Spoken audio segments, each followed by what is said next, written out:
Kapag ayan na. Yan ang ating pag-uusapan mga idol. Ayan.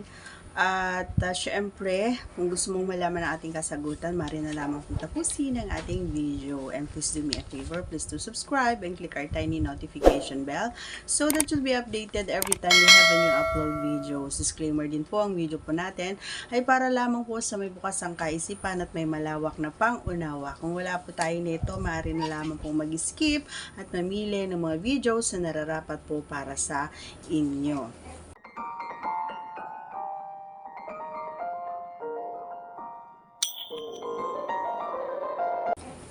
Alright, so alam nyo mga idol, iba-iba kasi yung yung pakiram.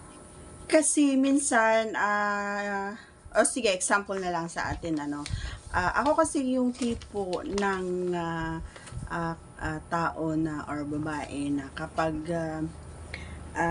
sasabihin natin na ayan na or yung talagang alam mong lalabas na. So, parang alam mo yung nagdidelirio kumbaga, yung nawawala sa sa baet ganon, yung hindi mo malaman kung ano yung bibigkasin mo, hindi mo malaman yung gagawin mo, minsan kung ano-ano na lang yung nababanggit mo, yung nahihiya kang banggitin ito every time na yung normal days lang, ganyan. And hindi mo na namamalayan yung itsura, kumbaga, ng mukha mo, yung para kang nasasapian, gano'n yung itsura. Pero deadma lang kasi nga, walang kasing saya every time na yun na yung nagaganap, 'di ba? So, sa akin yon. May mga tao rin na kapag ayan na ay tahimik lang. Parang normal lang, tahimik lang. Lalong-lalo na sa mga bago or sa mga mahiyain. Ayan. So, may mga tao din na ipit, kumbaga, yung alam mong parang yung nakikita mo doon sa aura niya, pero yung boses niya ipit na ipit pa rin. Yan. So, syempre, pinaka pa rin doon ay walang kasing saya, walang kasing sarap, at talaga naman na ito yung pinaka the best kumbaga na oras na talaga naman na ibibigay mo yung lakas mo, 'di ba?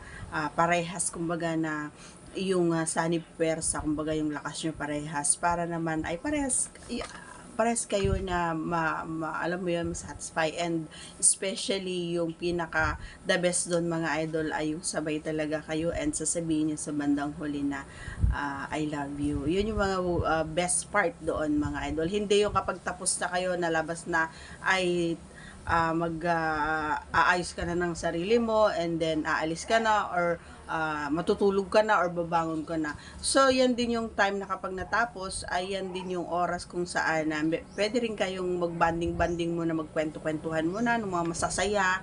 Masasaya ha, wag yung mga negative na usapan, yung mga paswag nyo ng pag-uusapan nyo, yung mga plano nyo sa buhay na magaganda, yan, yung mga magagandang pag-usapan hanggang sa makatulog kayo, 'di ba?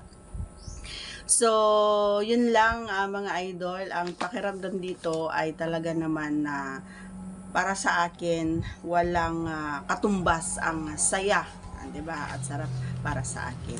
So that's all for today's video. Once again, if you are not yet connected, please do subscribe and click our tiny notification bell so that you'll be updated every time we have a new upload videos. Thanks for watching everyone. See you again on our next vlog. Bye!